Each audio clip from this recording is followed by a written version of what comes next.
Welcome to Build Out with Jim Kunkel, your go-to broadcast for learning more about business in the real world. Your host, Jim Kunkel, who is an accomplished professional in business development, sales, and marketing, and is a technical content creator along with being a rising influencer on LinkedIn. On Build Out, you'll get the latest information and knowledge from subject matter experts from across the globe. Okay, let's get this Build Out broadcast started. And here's your host, Jim Kunkel. Hey, welcome to an all-new live broadcast of Build Out. I'm Jim Kunkel. Joining me today, two very special guests. First, we have Casey Brenneman, and also we have, oh my goodness, a little bit of Cara Blyzwick. I'm sorry, Cara. From TEKsystems. Hey, you always got to have a hiccup every so often, right? Casey, Cara, welcome. Thank you so much for having us today. Yeah, we were so excited to be here. Me too. That's why I forgot who I had today. But all the graphics and everything I did, I had everything built under Cara, and then Casey is a very special guest to join us as well for our conversation on top 5 tips for job seekers.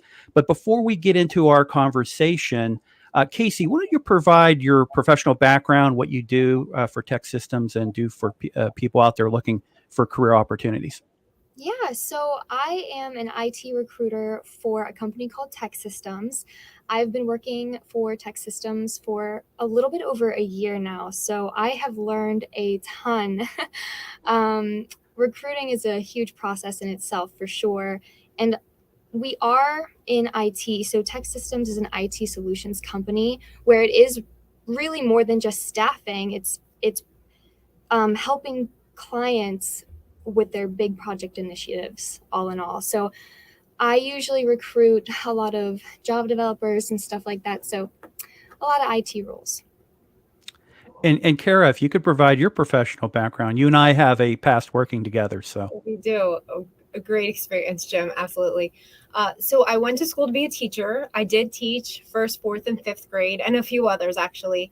And I decided that I did not want to do that. I wanted to go into my original passion when I entered college, which was more of sales, marketing. So I got a job in inside sales, then I transitioned to outside sales. Then we worked together at SSPC and then AMP, and was selling memberships, working with the chapters, getting them to increase event attendance, and really just trying to grow our revenue. And then I felt like I was spinning my wheels there for a little bit, and I felt a little stuck, if I'm honest. So I thought, okay, well, how could I envision my future working career? What would I love to do? And I'd always thought I would like to be a recruiter.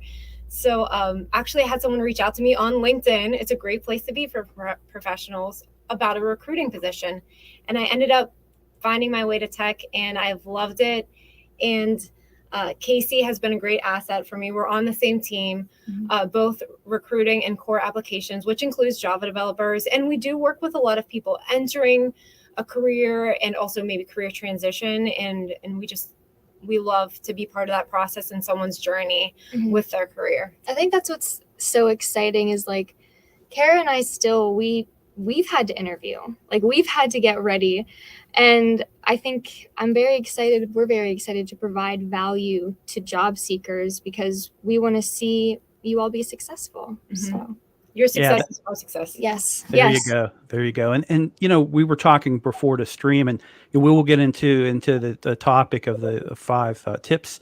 But we were talking in this prior to the stream about, now the time, we've got a lot of challenges out there in the economy, mixed reports coming out related to the labor market. There's a lot of hiring going on, but there's also a lot of downsizing and adjustments being made. This is a good opportunity. It doesn't matter if you're in the tech sector or if you're also in another sector to maybe explore a change of career or revaluing yourself and seeing if you have a lot more opportunity out there to make make more money or have other opportunities for you.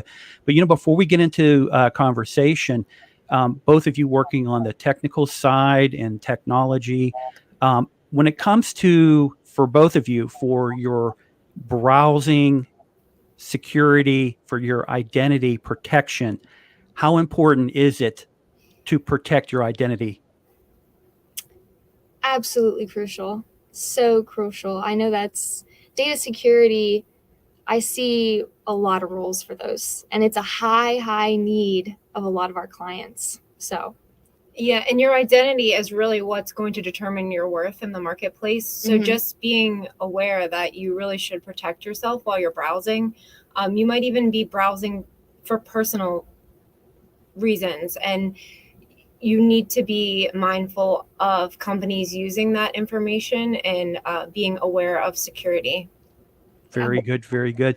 Today's episode is brought to us by NordVPN, and NordVPN has a very special discount provided to the viewers of Build Out. And I'll talk about that after this little commercial from NordVPN, today's sponsor. Stuck at home? Make the most of the internet with NordVPN. As you're trying out new apps to save you from boredom, NordVPN will make sure that your data is always protected.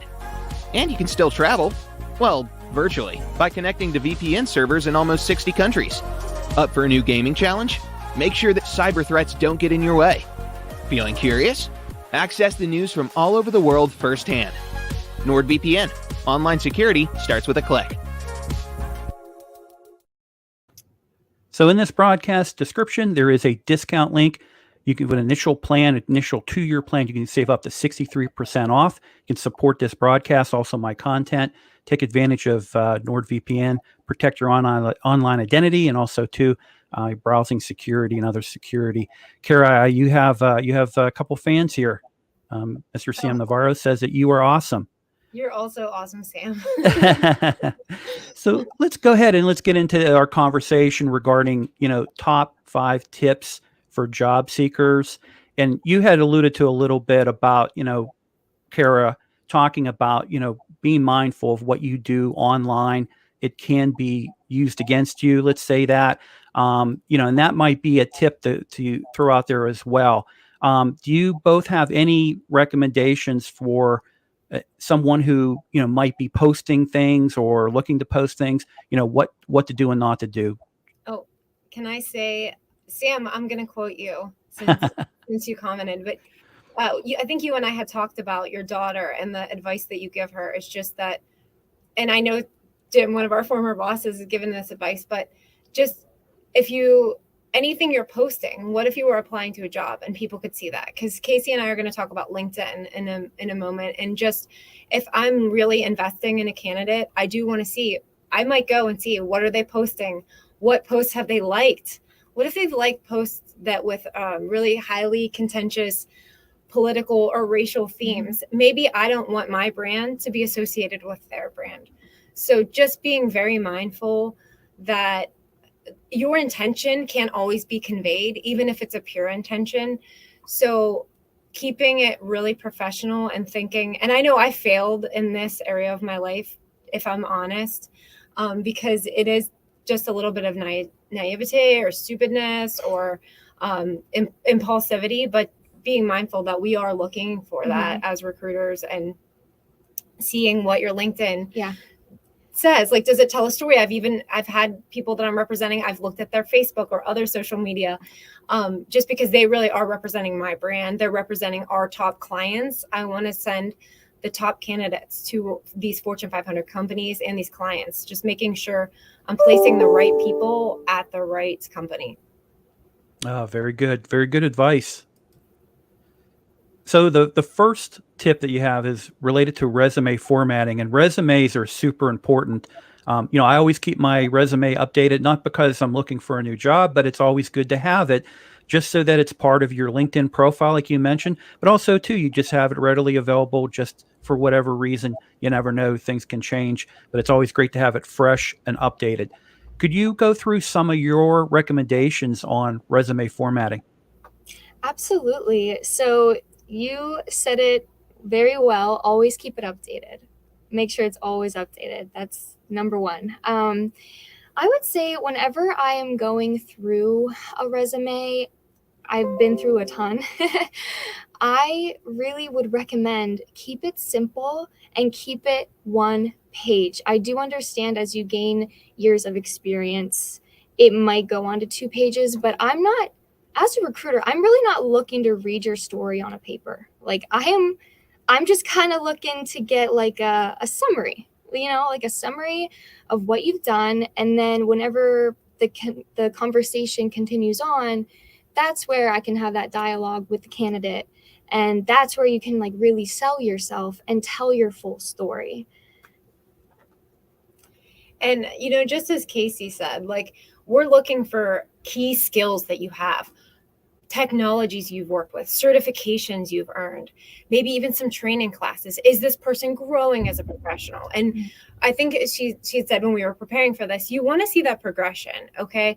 So where did you start and where did you go? And that helps us understand how we could best serve you and deploy you. And if you list like every single detail, I don't want to say we don't care, but really the job you're applying for has like 3 to 5 key skills. And your resume should maybe highlight those 3 to 5 key skills or technologies or processes that you've worked with at each employer. Yeah, absolutely. I think if you're specifically applying for a job, maybe you do go back and do a little bit of editing for your resume. So you're tailoring it to better suit the company, not being false in any way, but just so you can kind of show that you would be a good fit for that company.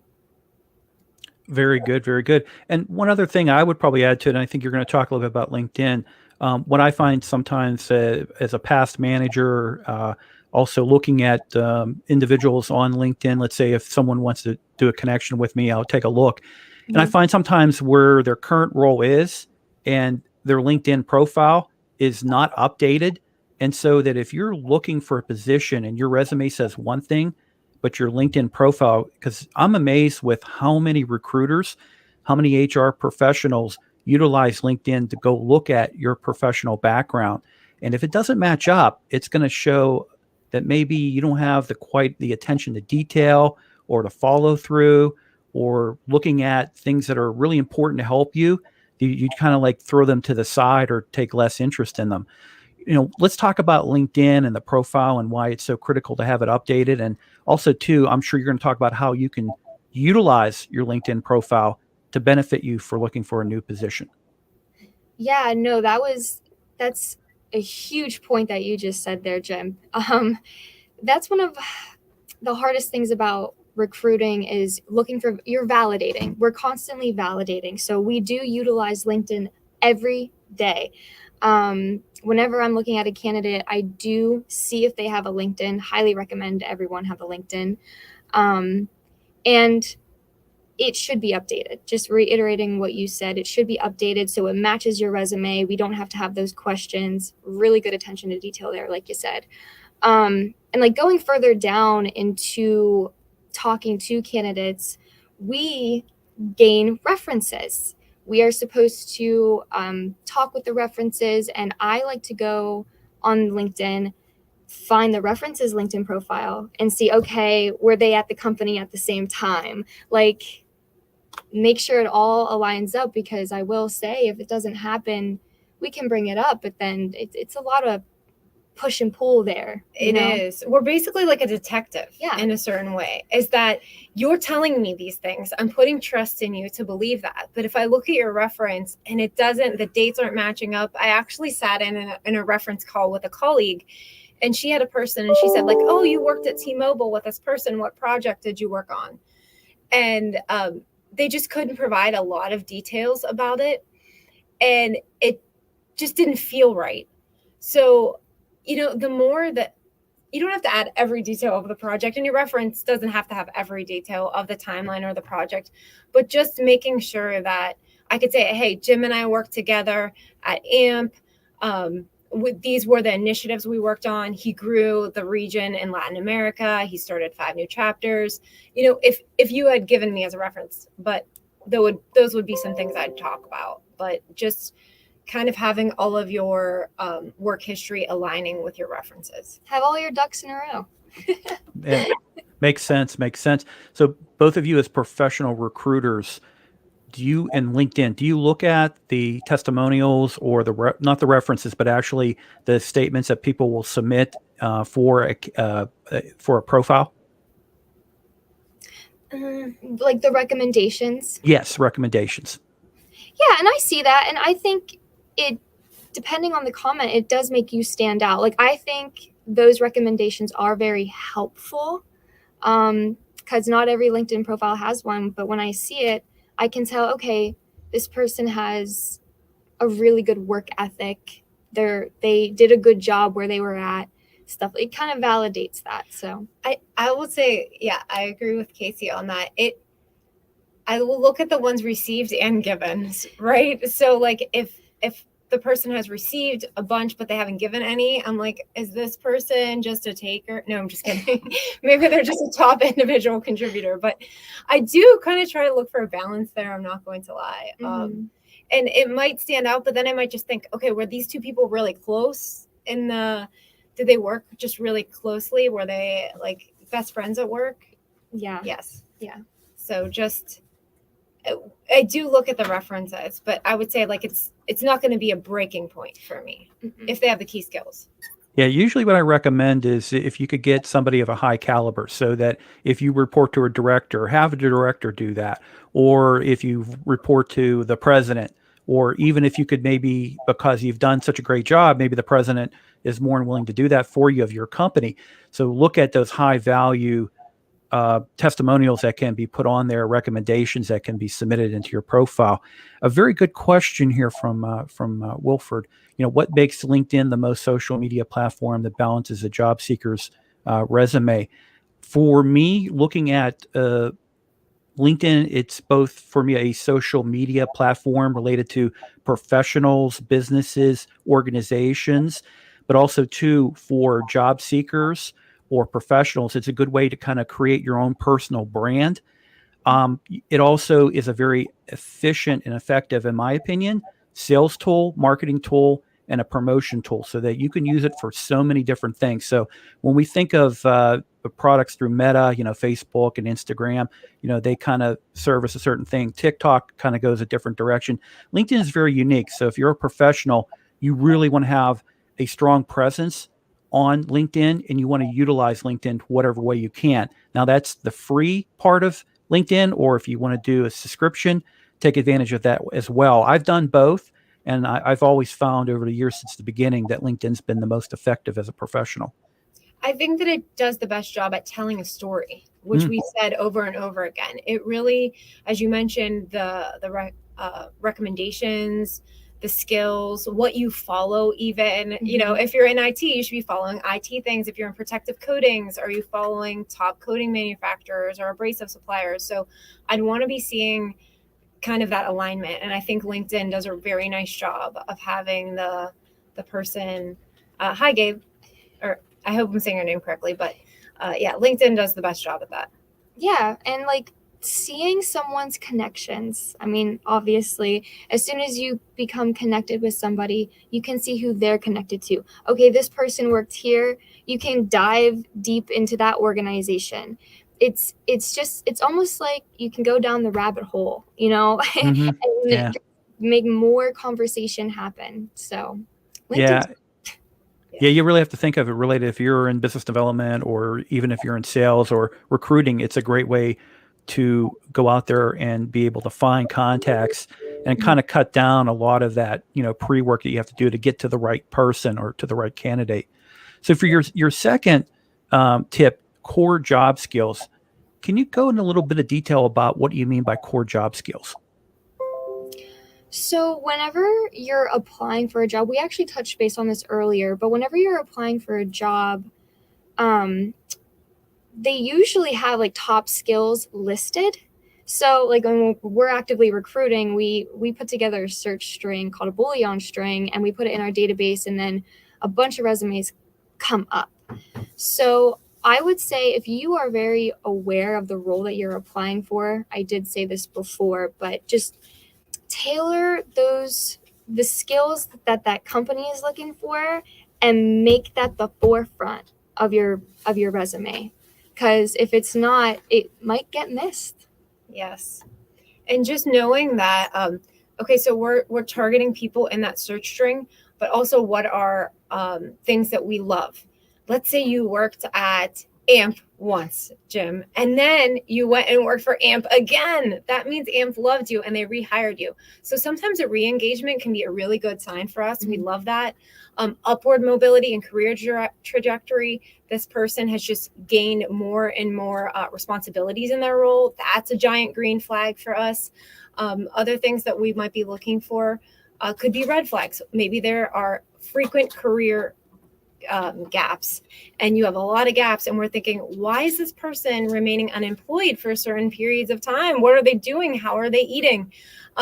So the frequent gaps can be a red flag. If you only have short engagements, 3 months, 4 months, and then you're switching jobs, we might be thinking, why can't they keep a job? Do they not perform? So you might even want to go ahead sometimes and at the summary, hey, took a break to be at home with my kids, now re-entering the workforce, or give some kind of explanation if you did take some time off, or in that summary section, took short projects because I like contract work. Look, you know what I mean? Provide an explanation, because we're going to be thinking that, we're going to be asking those questions. And if you answer it for us already in that summary statement, if you do provide one, it helps us. Oh, okay, well, she's a new mom. That's why she hasn't worked for a year or 18 months. Yeah, we're always open to hearing what your story is, always, as long as we have the ability to validate, of course. So I like that, because that's a big question a lot of people have, is if they've had job changes. And sometimes certain industries you work in, you might have full employment, then you have a layoff, you might encounter that. So if you could kind of explain, this is the type of work my industry does. The other thing could be that, to your point, I was having a family and we were going through this, that, and the other thing. That really does help explain those gaps, because like you both had mentioned, you're CSI, you're like detectives. You're trying to figure out, is this candidate the right person for this position? And when you have what you call red flags, might not really be negative indicators, but they might be explainable. You need to really explain that, because you don't want to go, if you do go into the phone interview and then you go into a physical interview or a Zoom interview or whatever it might be, you don't want to have to spend most of your time trying to explain those gaps to clarify the questions that both of you have, or the hiring manager might have as well. I appreciate you really going through that. I was real interested to hear your perspectives on the core job skills. So for interview tips, this is always something that's usually you gain experience as the more you interview, and you get used to ways of communicating your story, but also to how to kind of work the interviewers and kind of take control of an interview. What are some of the tips that you have related to doing an interview? So I really like this topic, because whenever I'm working with a candidate and we're pretty much on the home stretch, like the interview is scheduled, I like to have an interview prep session with my candidates. So I can kind of ask them again, like, hey, so why are you interested in this role again? Because then it gets the gears thinking and it gets them excited. But to have the ability to say, like, I have X, Y, and Z skills. I can bring it to the table, bring value to that company. And this is what I like what the company's doing. They're growing, or they're in this industry. Just having that passion and knowing what you want is a huge thing when you're interviewing. I think it really boosts your confidence as a person. And I know for a fact that's one thing that hiring managers look for. And I think Stuart had asked a question. Yeah. I'm going to bring it up. Thank you so much.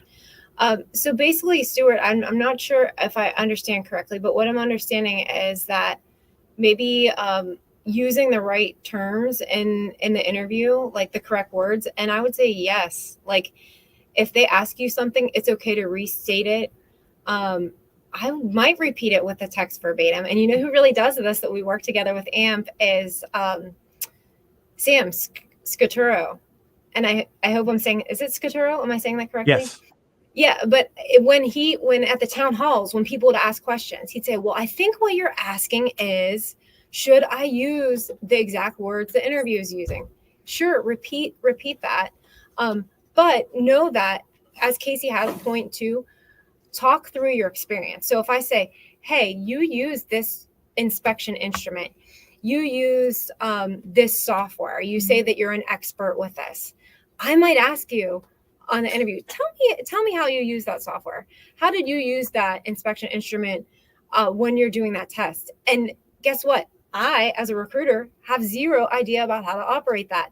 But the person that you're going to the final interview with, they might be a technical expert. So they would know how that should be operated with. So being able to talk through that experience, and Stuart, you're correct. You want to use the correct words as much as you can. It really depends on the expert that you're dealing with, how much they're judging it. Because sometimes we get frustrated because people, like, when they're like under the gun, they're like, oh, I froze. I didn't know what to say. And then they read their resumes, which never do. I mean, never read your resume, because it just comes off like you don't really know what you're talking about. Like, you can't speak upon your experience without that paper in front of you. Don't let that paper be your crutch, you know? We've seen it just looks so bad. And what we were saying is, in the car, in the shower, with your partner, you know, with a friend, talk through your experience and know that job that you're interviewing for and why are you the best person. Yeah. The other thing too, with today's technology, and this was actually, you go back 10, maybe even 15 years ago, people would submit an online profile for a job. They would put in their resume, and then the system would go through and look for certain keywords and things like that.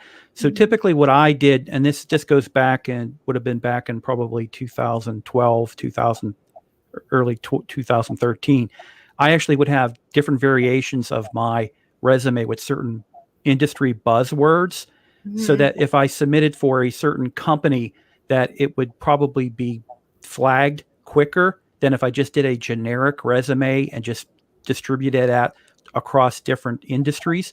So I was very specific. If I wanted to target a certain industry and see if there's an opportunity for me there, you know, let's say I'm a manager profile and I have experience working in that industry from the past, you know, I'm going to tailor my resume, online resume that I'm submitting, that hopefully that the system will tag me and then take me to the top of the list to receive that phone call.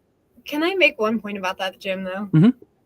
We love that, because that is exactly what we want job seekers to do. But if you're using that keyword, make sure you can speak to that keyword. Yes. If somebody said, oh, hey, Cara, how did you use, you know, Salesforce at AMP? Well, guess what? I sat in on vendor things with the Nimble Salesforce, but I never used it at AMP.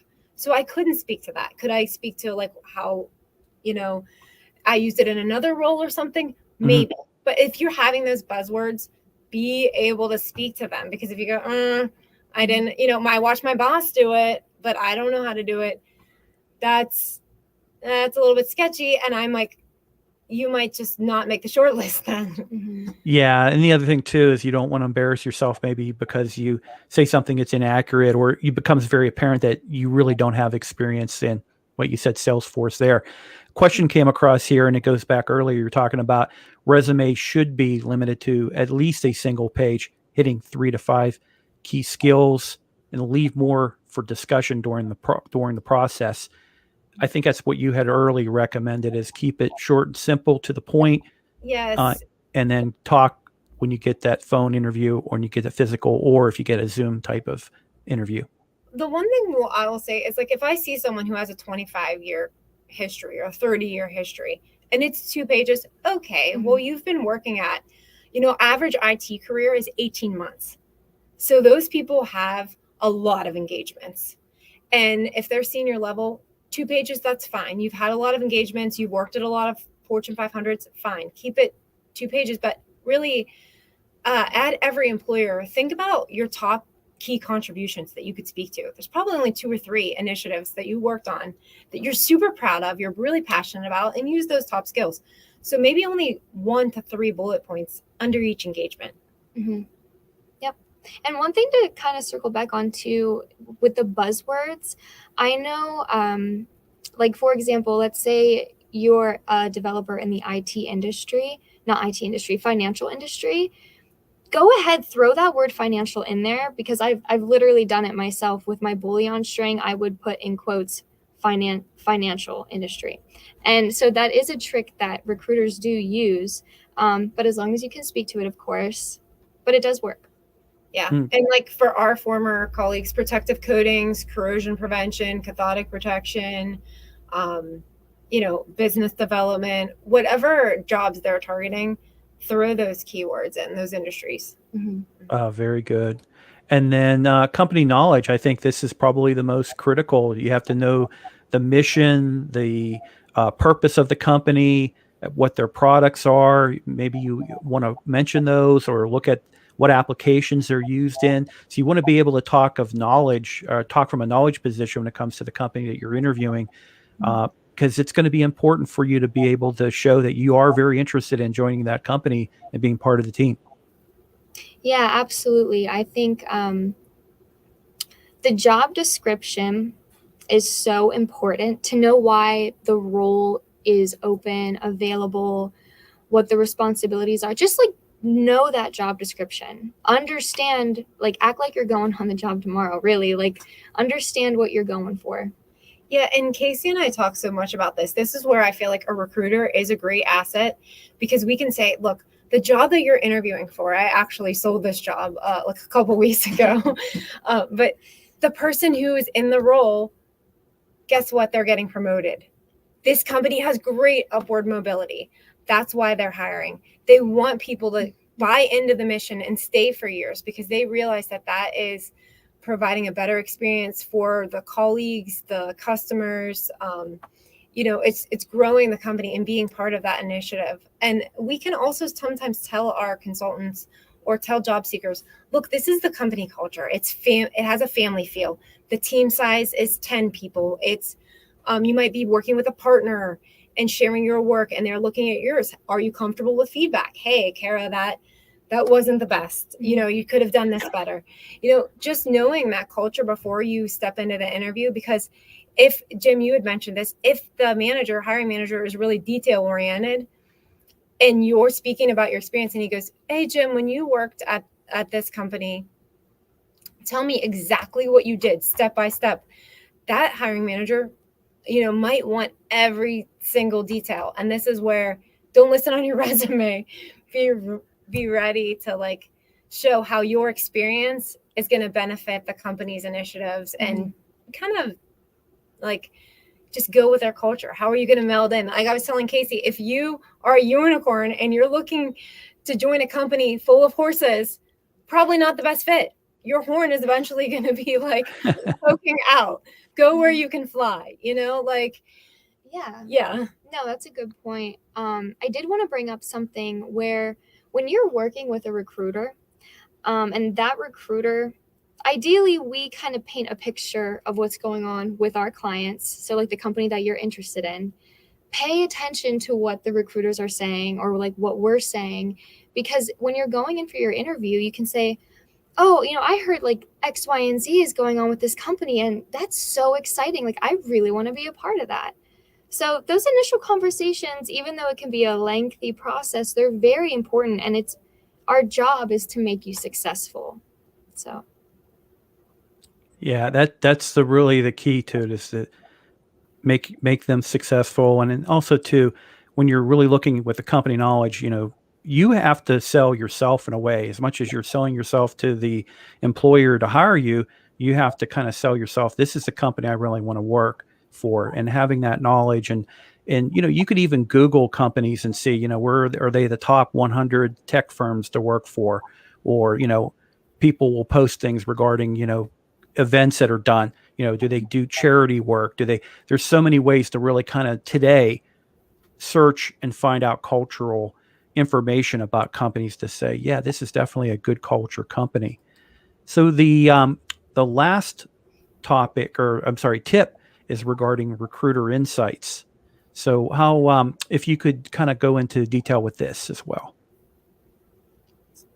Yeah, so I wanted to touch base on just awareness, being aware of the compensation of a role. negotiation can only go so far. I mean, there's some roles that you can't negotiate, but just be aware the market trend for the compensation that you can make for whatever role that you're going for. And then I would say be aware of what kind of work is it? Is it contract work, contract to hire work? Is it full-time work? And just be open-minded to it too. Like, don't sell yourself short on an opportunity because you're uncomfortable with something.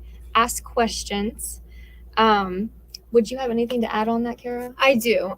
We had talked before about those key skills. And Jim, I had seen this a lot with our previous customers that we work with. Key skills are always changing. Industries are moving forward. People are advancing.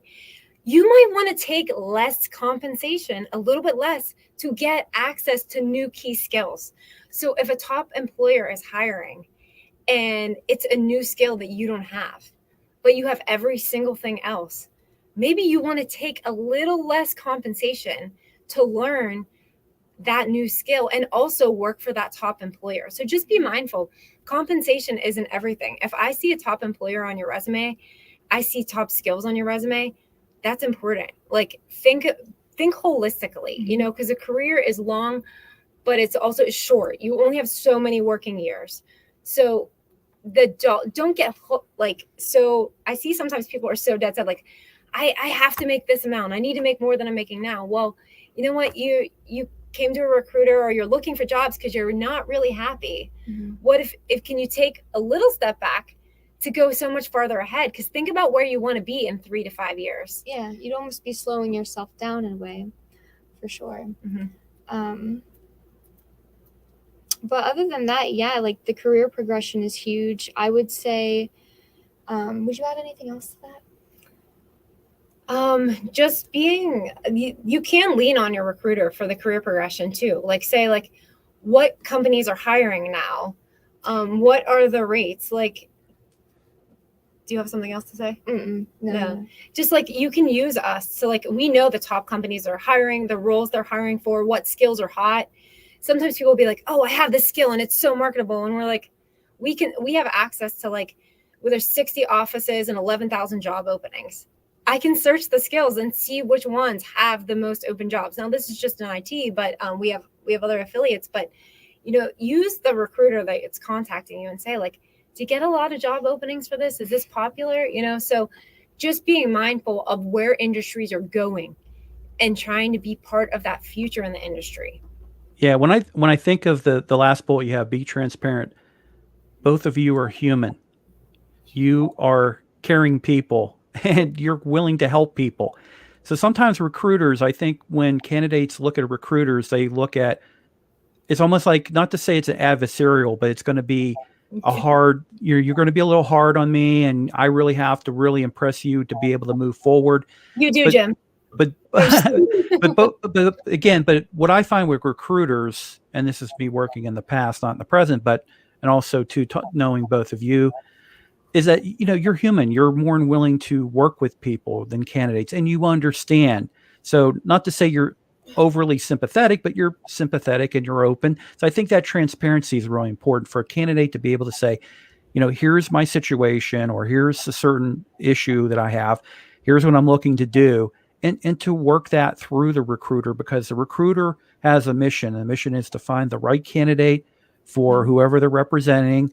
And then for you as a candidate, you're looking for the right company to be able to take a job with, hopefully for the long term. But it's going to be an opportunity for you to advance your careers. You know, now that we've covered all the tips, is there anything that we didn't cover that you would want to leave with the viewers before we end the broadcast? Sure. I just think you can also ask, like, lean on the recruiter. How many people have applied to this role? What is the process? Is it one interview? Is it a 2-step interview? Can you help me prepare? Do I need to know anything else about the company or the role that we haven't already discussed? Like, we're there to be a resource for you. How many people have been hired full time from this company? How many people have you placed at this company? What's the average, you know, conversion rate if it is a contract? You know, like we have a customer that we work with that I sell every day. 81% of the people who get hired here convert to full time. Like, get your foot in the door. But like, just lean on your recruiter for those insights. We want to help people, and we want to help our clients, and we want to find the right match. So yeah, like we want to fight for you and what you want and what's best for you. And we also want to help coach you too. And that's why I really encourage open-mindedness as well. So yeah, lean on your recruiter. We got your back. So for anyone who might be looking for a change in the technology sector, Casey, Cara, how can people get in contact with you?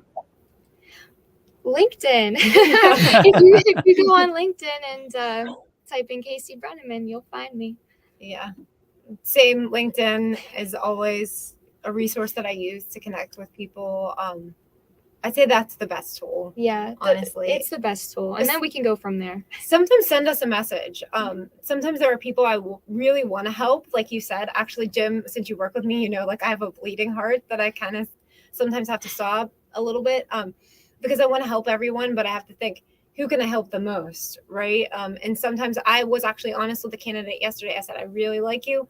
I'm not quite sure if I can help you right now. But then I discussed the issue in a meeting, and a colleague was like, reach out to this person. He's really good at that. So we are always fighting for people that we believe in, for sure. Yeah. That's great. Oh, go ahead. I'm sorry, Casey. I was going to have one last thing to say is just don't burn your bridges either. Always keep those connections. And that's another reason why LinkedIn is great, because you always have those. You can always go back through your network, but never burn your bridges, because you never know what the future holds. Yeah, I love that. That's great. Don't burn your bridges, and also lean on your connections on LinkedIn, because they can. You never know. They can be the one to help give you a referral or be that advocate for you to be able to land that new position. So, Casey, Cara, thank you so much for this conversation. I really appreciate it today. And for everyone watching, we'll be back next Wednesday. I'm going to have a panel, and we're going to be discussing more topics related to job opportunities, career changes, not fearing the recession, but learning on how to best take advantage of these conditions and current situations we're in today. And looking forward to that next Wednesday. So, Casey, Cara, have a good rest of your day. Thanks, Jim. Thanks, Jim. All right, everybody. Have a good rest of your day as well.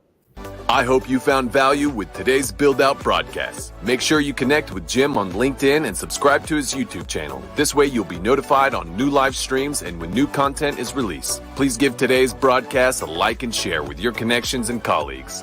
Thanks for watching, and please visit buildoutproductions.com for additional content and to join the mailing list so you can keep updated on other streams and quality content from the creators on the Build Out Productions team.